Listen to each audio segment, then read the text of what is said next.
Hello, this is Govind Chaudhary from Mint. Today I am joined by Yash Agarwal, a distinguished expert in the field of public policy. He is the founder of Public Policy India and Prophecy. Yash also served as a policy associate at X, previously known as Twitter. We will be discussing the policy in the technology sector in India. Welcome, Yash. So, without further delay, I'll proceed for the first question. How has the tech policy space evolved in India? And what are the major challenges and opportunities do you see for tech policy space in India? I'll say, Govind, even before, firstly, just thank you for having me here.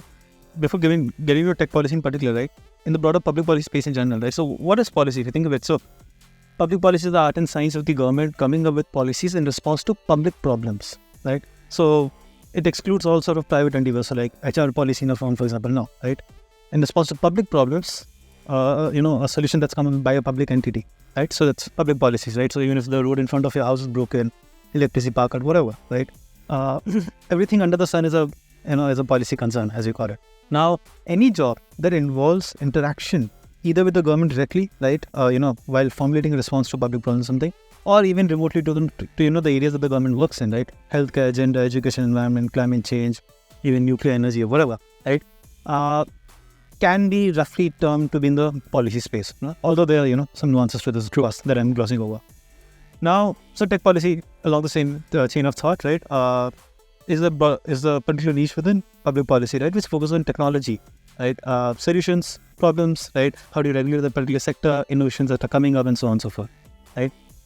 Coming to the second part of what you asked, I mean, this can be like a 3D conversation in itself in terms of the challenges and solutions are, but like a running theme that and not just me, that the literature tells us and we've seen across the world is that if regulation of the technology sector is principles based and it's not very specific, right, then that's fine. Otherwise, policymakers struggle to keep pace with the pace of innovation in the tech sector, right?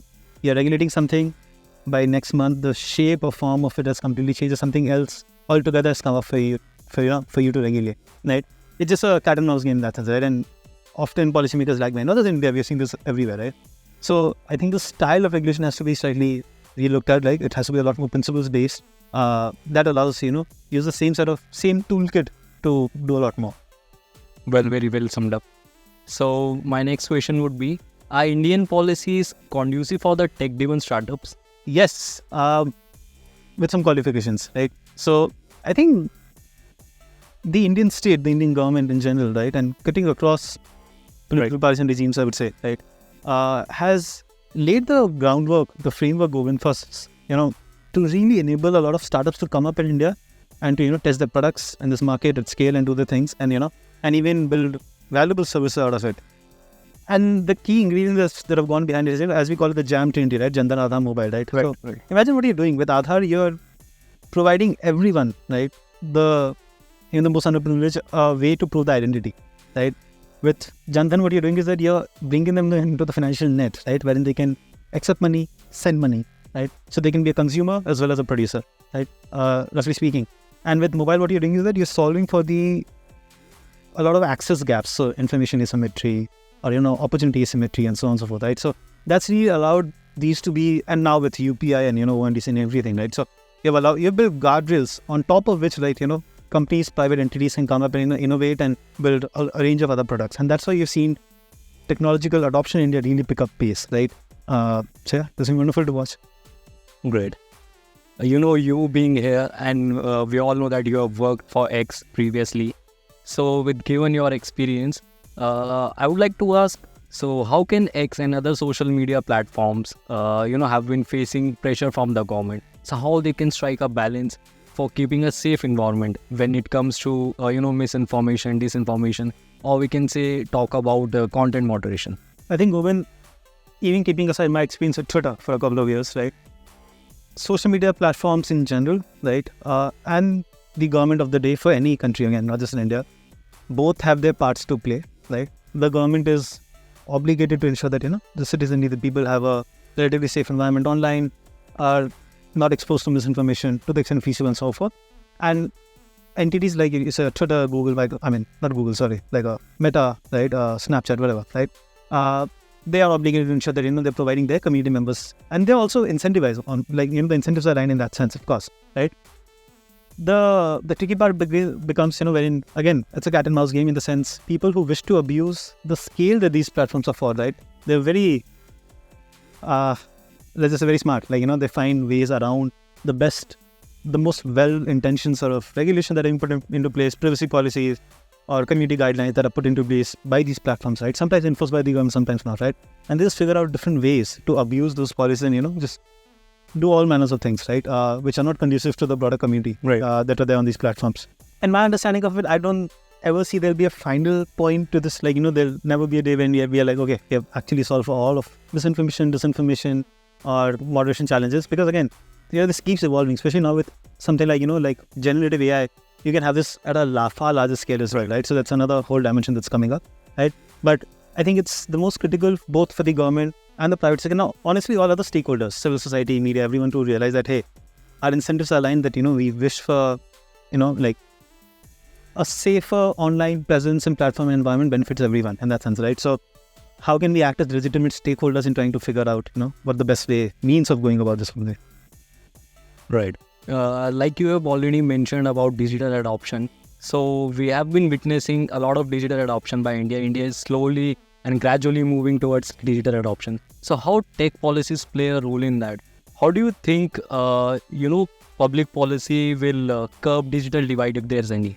Two different questions, right, Govind? I think on the first one, the government of India has come up with a rather unique model in the form of, say, something like an NPCI, right, which is the National Payments Corporation of India, or now with ONDC and all, right, where you have an entity which is technically a non-profit, right, but which has ownership by different banks and regulators or whatever, and that is, working on building these digital public goods and infrastructure, right, on top of which private players can layer and innovate, right, and this is all based on a broader open access or protocol, right? Wherein, so for example, if you're sending money on UPI from a phone pay to a Paytm, it just goes. It's also like email in that sense, right? The provider doesn't matter in that sense, right? Email also uses similar, a protocol in that sense, right? SMTP, I think, short message transfer protocol, something like that. So the point being that's worked really well, right? Otherwise, if you were to have had private entities, with a profit motive building these guardrails, these foundational platforms itself, then I think, you'll have, of course, walled gardens, right? But that's something that we have avoided in some sense, at least in these areas. In terms of digital divide, yes, large technology companies genuinely are in a place where they can help bridge a lot of these divides and divides not in terms of access, I would say, in terms of language, region, so on. So I think if not mistaken, Google has 15 products with more than 1 billion users, if I'm not mistaken, right? I mean, that's fascinating, right? That's phenomenal. This is an example, right? And not to single out any company, right? In general, I'm saying that the potential there remains immense, right? How can we get more, for example, with AI, a recent concern is that most of the internet is in English, so to speak, right? How can we ensure that, a lot of these languages, they don't just wither away, right? Especially with a lot of these generative artificial intelligence content coming out. So I think those potentials remain. Somewhere or the other, again, I'll hark back to, how we started the conversation, that regulation will have to be light touch, principles based, right? That guides products, platforms in a particular manner. But the moment we get overly specific, they do this by this in this way, won't work out. Well, now comes the most toughest question for you. You coming from the Twitter, so how has been your experience at Twitter? How has been managing the tech policies and tech space at the social media platform? Okay, just to clarify, I did not manage tech policy at Twitter because, I was more in a partnerships role. We had senior manager doing that, but of course, I have seen it up front and close. My experience at Twitter was phenomenal. Not a single bad day, not a single bad experience, right? The best of team, best culture. A platform that I really love. I've been using Twitter for more than 12 years now. That's literally half my lifetime, right? It's been a window to the world for me, right? I've met some of my closest friends, mentors, and I really owe the platform a lot. And I was an employee for just 2 years, but a user for, 6 times that amount. So there's that. And I'm just very grateful for the experience. I'm being very honest about it, right? It has always been critical platform, like one of the most iconic brands that we have had in this century. And yeah, it's almost like a dream come true, being at that place, in that role, at that age, and with that set of people and exposure, experience. Yeah. And now we proceed for the last question. So what do you recommend? What's your advice for young professionals who want to pursue public policy and especially tech policy? What are the avenues open for them, right? Yes. couple of things, right, Govind? I think first is very important to understand for whoever wishes to pursue a career in the broader policy space that, okay, there are 5 pillars of policy making. We usually capture via the acronym called EDM, right? So ideation, design, implementation, monitoring, evaluation. So a lot of other people might have slightly different interpretation, but broadly speaking, right? Because there's a legislative angle to it and all. But so, 5 pillars of policy making. In each pillar, sometimes there are different skills needed, different organizations working, right? So it's important for people to get a sense of, how policy making works, how the thing is placed, right? What are the structural frameworks like? Then the second and equally important bit being how the world of public policy is structured in India right now. Okay, so see, there's spaces, there's functions, and vertical. There's 3 things, right? Spaces basically where all in policy could be working, right? And I'll just focus on spaces for now. So again, you can work in the research space, so that's think tanks, academia, universities. Public sector space at the Government of India level, so Niti Aayog and West India, right in this building, right? A lot of ministries hire for young professionals. Public sector space you can work in at the state government level. So state governments don't have ministries, they have departments. So a lot of hiring, contractual hiring at the department level in the state. A lot of chief ministers hire for fellows, right? Policy fellows. You can work in the legislative space, right? So the parliament has a lot of fellowships. State assembly sometimes have their own fellowship. Delhi Assembly DRs, right? You can work in the private sector space, like how I was at Thread for a couple of years. Most large companies have public policy teams. In fact, even startups do these days, right? Sometimes different names, public affairs, government relations, but broadly aligned in that sense. You can work in the social impact space, right? So, for example, teach fund and education, right? You can work in the policy consulting space, right? So even the big fours, right? KPMG, Deloitte, PwC, they all have huge, policy practice in that sense, right? Mostly working with the state governments, in fact, right? And a lot of course, policy-specific consulting firms as well, right? Who only take a mandate related to public policy in that sense. You can work in, a lot of these supranational entity space. So that's basically any large multinational server, global, or with a India policy presence. So UN, UNICEF, UNDP, World Bank, JPAL, whatever, right? I can go on and on. So, that's so many spaces in policy that you can work in. And in each space, there's, a lot of organizations that you'll be working in. So I hope that answers the question in terms of avenues. Just coming to the final bit that you asked in terms of skills and what people can do. Honestly, public policy is people's business, right? It's about trying to solve complex challenges together with people. You have to be a people's person in that sense, right? So a lot of soft skills, right? Communication, stakeholder management, right? Critical thinking, right?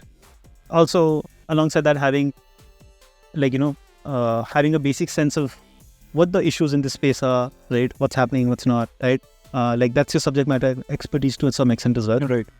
Both of these really matter, but they come together. If you have a grasp on either of these together, it'll really allow you to build some meaningful careers here. Here comes a follow-up question. When we talk about the venues, are there any major institutions in India or maybe abroad who are specifically focusing on tech policy? From what perspective? From career, from a job perspective? From job, from career, from education, anything? Yes. For example, there are a lot of think tanks in India that, work on tech policy issues, internet governance. A lot of them based out of Bengaluru and New Delhi, of course, as well. From a tech policy education perspective, yes, there are policy schools, right, in India that offer short-term 3-month courses, certificates, focus on technology policy, right? I took one myself, I think, in 2020. There are a lot of civil society groups, right, institutions that also focus on, the potential of technology, also the potential harms that it poses, right, and how do you mitigate that. So it's a very vibrant sector even within the broader policy space, for sure. With this, we come to the end of our conversation. Thank you, Yash. Thanks a lot for your time. Thank you so much for having me. Take care. With this, we come to the end of our interesting and wonderful conversation. I hope to bring more such discussions for you. Till then, goodbye.